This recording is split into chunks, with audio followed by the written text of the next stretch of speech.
Hello, Princess on a Pillow here. I am here to do a review slash recap with my opinion on Ready to Love, Season 11, Episode 3. It's titled Tommy's Skate Jam. Let's get started. Alright, so they all go skating.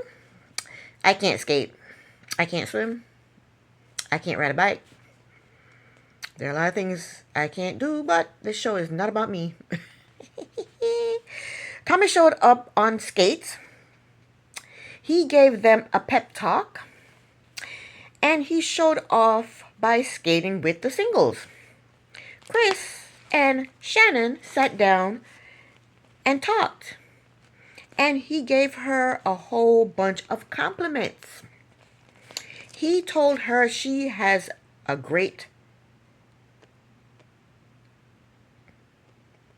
regal spirit. I think that's what he said. I think he said regal spirit. He said she's extremely sweet. And she's obviously intelligent. And she appreciated his compliments because she said that most people think she's stuck up. So Shannon, the nurse, is liking Chris, the chef. Darius and Donna sat down to talk. Donna said she did not like his first impression because she felt like he was acting and he was not authentic. So she sat him down and told him how she felt about his first impression. Darius disagreed with her. He told her he always treat people good and no one ever looked at him in a negative way. I don't think she should have told him how she felt. If she don't like him, then she should move on to somebody else. There's what? How many guys there left? 8 guys now? Leave that man alone. Because now that she done told him this, he's going to have something to say about her negatively in Tommy's dungeon or lounge. She is putting herself in the bottom for no good reason at all. She told him she looked at him in a negative way. He told her she is judging him. She told him a lot of the women feel this way about him. I think she lied. Who else said this about him? But he don't believe her, and he told her she is very judgmental. Next, Tommy gathered them together and told them that this week, the power to eliminate falls in the hands of the men. No, poor Donna. You done messed up. Anyway, Tommy gave them another little pep talk, and then he left out. Then Ashley and Darius sat down to talk, and they flirted a bit. In his confessional, Darius told us he has 4 kids. Darius told Ashley that she is the most passionate person there. How does he know that? I think he's too old for her. He's 9 years older than her, and he has 4 kids. His kids are probably closer to her age, than his age. I hope I said that right. His kids are probably closer to Ashley's age than Ashley is close to Darius's age. That's what I mean. I think Ashley and Cardi would make a cute couple. In his confessional, Darius said Ashley tickled his pickle. Wow, really? Really, Darius? With 4 kids, that's how you gonna talk? Next, Chris set up a date with Vince, Nicole, and Emily. I did not like Emily's outfit.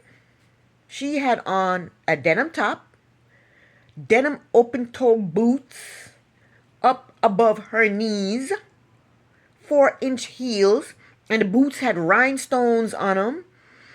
And then she had on this white, unflattering shorts that came up above her belly button. I ain't like her outfit. Then we saw a clip of Emily. I guess it was her camera dash, whatever. And she's trash talking Vince. She said Vince is not her cup of tea. She said he is very rude and inconsiderate. So she doesn't like Vince and she doesn't like Xavier. She better be careful. The men are in power this week. She better be careful. They will send that ass home. Quick, fast, and in a hurry. Emily said she has to keep her fingers crossed so that she doesn't cuss him out or say anything that she will regret, because he is the type that will trigger her. She's talking about Vince. When she showed up to the date, at first, she kind of gave Vince the cold shoulder. She gave him the two-finger shake. Instead of giving him a handshake, she gave him the two-finger shake. And then she told him that he needs to apologize to her. He said, okay, I apologize for whatever I did. I apologize. So then she gave him a hug. Nicole and Chris, they go off to talk by themselves, and they talked about his tattoos. I'm not interested in tattoos. I don't have tattoos. Okay? Vince and Emily are talking, and back over to Vince and Emily. They're talking, and he's asking her about her profession. Now, first she said she was a seamstress, and seamstress came at the bottom of the screen for her. And then, now she says she's a teacher. But if you're a seamstress and a teacher, wouldn't you lead with being a teacher? She said she'd teach 9th grade and 10th grade. So that's a serious teacher. It's not like she teach elementary. I mean, nothing wrong with elementary teachers, but wouldn't you lead with that, saying that I'm a teacher instead of saying I'm a seamstress? Nobody's a seamstress nowadays. There were seamstress back in my grandmother's days. But she said she was a seamstress, and now she's changing it up, saying she's a teacher. Which is it? Are you both? Anyway, in his confessional, he said she is very aloof. He said all he knows about her is she likes to show her assets. The boobs. She called him Maury Povich because he is asking her to describe the characteristics of her students. In the meantime, Darius and Nicole, back over to Darius and Nicole, they are connecting. He has been married twice. He said him and his first wife, they bonded over grief. And Nicole, she can relate to that. In his confessional, Darius said Nicole is definitely in his top. He said she's a sweetheart. She's very easy to talk to and easy to get along with. And she checked a lot of boxes. Back over to Vince and Emily. They talked about their kids. Vince has a teenage girl and a teenage boy. I think the boy is 15 and the girl is 17, something like that. Emily has a 23-year-old son. He asked her for advice on raising kids. And when she gave him the advice, he disagreed with her. Next, Ed and Donna meet up at a restaurant. Ed asks her what's her 5-year plan. She said she wants to be done having kids in 5 years. That's unrealistic, Donna. She said she wanted kids, right? So I'm thinking she wants 2. Let's just say she only wants 2, right? So in less than 5 years, she's going to meet somebody, fall in love, get married, and have 2 kids? It's not impossible, but it's unrealistic. I mean, when you're pregnant, pregnancy will take, 9 months? Let's just say a year, because your body have to recover before you have another kid. So let's just say 2 years to have a child. So you mean to tell me she has 3 years to meet somebody, fall in love, and get married?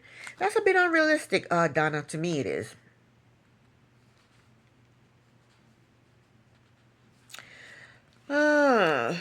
In my experience, I think you should know somebody at least 5 years before you get married. So to me, her 5-year plan is unrealistic. Not impossible, but unrealistic. Come on, girl. But she said she's 43, I think she said she is, and her time is ticking. So, hey, girl, you should have started a long time ago. Then they talk about religion. Donna wants her kids to choose their religion. Ed wants his kid to have the same religion as him. I agree with Donna. Yes, raise your kids on the religion that you believe in, but then when they become adults, let them choose their own religion. You know what I'm saying? So Donna is a no-no for Ed, because Ed thinks that Ed wants her to be to have the religion that he has. He wants his wife and kids to have the religion that he has. She's not saying anything that they can't have his religion. She's just saying she wants them to have freedom of choice, choose whatever they believe in. But he, for some reason, took it the wrong way. I don't think he's feeling Donna. He's not attracted to Donna, and that's the reason. That's why he used religion as a reason not to want to be with her. That's what I think that is. Okay. So next, Bello and Dominique meet up at a lounge. It looked like a really nice lounge. Bello said he was afraid Dominique was going to be sent home because he's feeling her. You know, he was feeling her from the get-go. Bello told her he wants a God-fearing and spiritual woman. Dominique told him she loved the Lord and her daddy is a pastor. He told her they have a lot in common. I don't think they have a lot in common. What do they have in common? Because he then told her that he's a Muslim. He's a Muslim and she's a Christian. And that's two totally different religions. They believe in two totally different things. I don't think putting Muslim and religion together. I don't think Muslims believe in Jesus. They believe in God, I think. But I don't think they believe in Jesus. That's two different religions. They believe in different things. And they don't have much in common. He thinks they have a lot in common.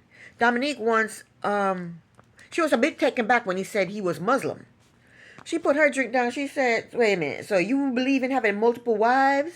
And you believe in a woman being covered up? He said, no, I'm not trying to change anybody. So you're really not a Muslim. What kind of Muslim are you? So they discuss it, and he believes in prayer. He believes in always praying for everything, praying about everything. And Muslims do believe in that. But it seems like that's the only thing he believes in as a Muslim. She asked him about having a surrogate to have a child. He claimed he was open to it, but I don't think he's open to that. I don't think he's open to that. He told her he has to have a son. If he believed in God, he wouldn't say that because God will give you what he wants you to have. I wanted a daughter. I had twin boys. Where my daughter at? If God doesn't want him to have a son, he ain't going to have no son. So he doesn't believe in God. I don't think he believes in God. I mean, but Dominique told him that she supports him having a son. She don't believe in God either. God is going to give you what he wants you to have. And I know I knew the surrogate bothered him because now he asked her about the surrogate. And she told him that she had 2 miscarriages and she's afraid that she'll have another miscarriage. I don't think that's the reason, but hey, whatever. She don't want no more kids. I think she has a child. She don't want no more kids. At this grown age, I think let me see. Where are my notes? Dominique is 42 years old. Dominique does not want any more kids. And she's scared to tell him that. Okay? That's why she's talking about surrogates. But they seem to like each other. And side note, I don't think Muslims drink alcohol. And he looked like he was drinking alcohol. Or maybe it was apple juice. I don't know. He not no true Muslim. So next, Cardi invited Shannon, Ashley, Ashante, Devon, and Xavier to go-kart racing. And Devon, the nerd, won the race. Then him and Shannon sat down to talk. They bonded over trivia, movies, and Harry Potter. In her confessional, she said she liked Devon and his geekiness. In his confessional, he said Siobhan is quirky and he loves that. They look cute together. She's 33, he's 38. I like that. I don't know why I'm always concerned about their age differences, but I am. I don't know why. I think Ashley and Cardi are a good couple. I said that before. They hit it off. They sat down to talk and they hit it off well. And these other two I did put together before. I said these two are good together. Let's see if they can make it work. So next the men meet up with Tommy in his dungeon, lair, lounge, whatever you want to call it. Flashy Darius is wearing fur and a huge necklace with a huge pendant around his neck, looking all flashy, trying to look rich. He said he liked Ashley, who is 9 years. He's 9 years older than Ashley, but he likes Ashley. He wants them young, and he has 4 kids. And I'm thinking those 4 kids are closer to her age than she is to his age. But anyway, 9 years is not bad, but still, come on, get somebody your own age. I think Ashley will go. I think Ashley will go for Darius because of the money. That's what I think. Darius said Ashley is a whole vibe. He said she is confident, she is resilient. How you know she's resilient? He just met her. He said she has great conversation and she's cool. Cardi said Ashley's personality is very down to earth. That's who I think they should be together. Cardi and Ashley. I think they make a cute couple. He said she is the youngest, but she seems very mature. He said she is beautiful. And he said she has a great spirit. I think he said she's a beautiful person and she has a great spirit. Devon said Shannon is a little quirky. She is conscious of the world and she's high on his list. Chris said Siobhan has a clear Huxtable, Michelle Obama vibe about her. He said she is wifey type. Vince said Nicole is classy and she has a great sense of humor. He said she's open to being silly because when they were skating, she tried to skate through his legs. Ed said when he knew Nicole in college, she was conservative, but he wants to get to know her, the other side of her, especially because she was wearing that red dress at the mixer. Nicole listened to Johnny Gill when he said, put on that red dress, put on that high heel. My. You sure look good tonight. I need a red dress. Yeah, I need me a red dress. Stephen said he had a great conversation with Lauren. He said they have things in common. He said she would be a fun mom and a fun wife. He said she is a high-valued woman.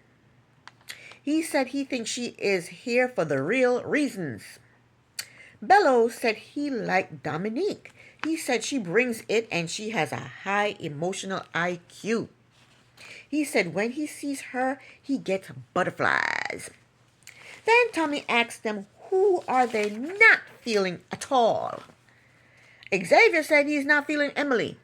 He said she is not what he would go after. He said he don't think they are a match. Bello said there is a lot of hypersexuality. He said that because she got her breasts out? Why don't you just say she got her breasts out? Hypersexuality. Anyway, he said there was nothing there when they talked. Vince said, I ain't feeling her. He said she leads with her breasts. And with all that makeup, you can't get to her. That's what he said. He said he tried his best to have a conversation with her. He said he felt like he was talking to himself. Don't you like talking to yourself? I enjoy talking to myself. I like talking to myself, okay? Because I'm only going to say things I want to hear. He said it's too much. It's just too much. Chris said he is not feeling Donna. He said she's cool, but there's no sparks. Ed said he liked Donna, but he did not like that she wasn't religious. Darius told everybody that him and Donna did not have the best experience. He said after she screwed up her face and judged him, that was it for him. Tommy told them to take the ladies out and let one of them know that they are not ready to love. So next, Steven met up with Donna. I think Steven kind of looks like T.I. a little bit, just a little bit. Anywho, he told her that the men met up with Tommy and they felt that she is a little too judgmental. Donna said, it was Darius. Darius said that shit about me. Yeah, it was him. She said she was judgmental, but she was guided by her own intuition. This is the mathematician. He then told her that quite a few of the men are religious and they don't feel you support that. She explained to him that it doesn't bother her if her spouse is religious. She wouldn't deter him from being religious. So then he told her everybody still think that she is ready to love. Chris met up with Emily, my poor Emily. Emily realized that she may be eliminated, so she asked Chris for advice on how to do better. That shocked me because she don't seem like she want to change nothing for nobody.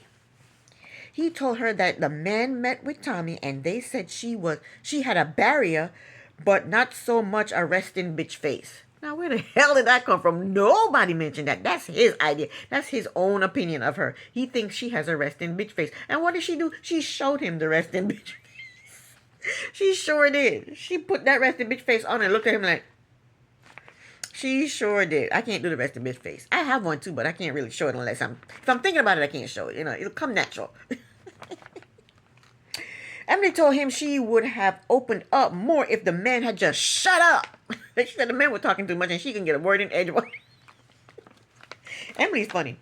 Chris then told her that the man feel like she led with sexuality and it comes off as insecurity. She put the breast away that night though. That night she had her breast covered up. Emily told him that this is who she is. She said some men can handle it and some men can't, but it's fine. She said they lead with lameness. And that's what happens when you're being rejected. You get combative. You get negative. You get raw. And that's what she's doing right now. Who can blame her, you know? So then Chris is beating around the bush and she told him, just say what you need to say because I already know where this conversation is headed. Chris told her that the fellas think that she is not ready to love. And, you know, she said some stuff in her confessional, but I don't care about none of that. So that was the end of the review. Thank you so very much for watching. Princess on a Pillow here. Bye.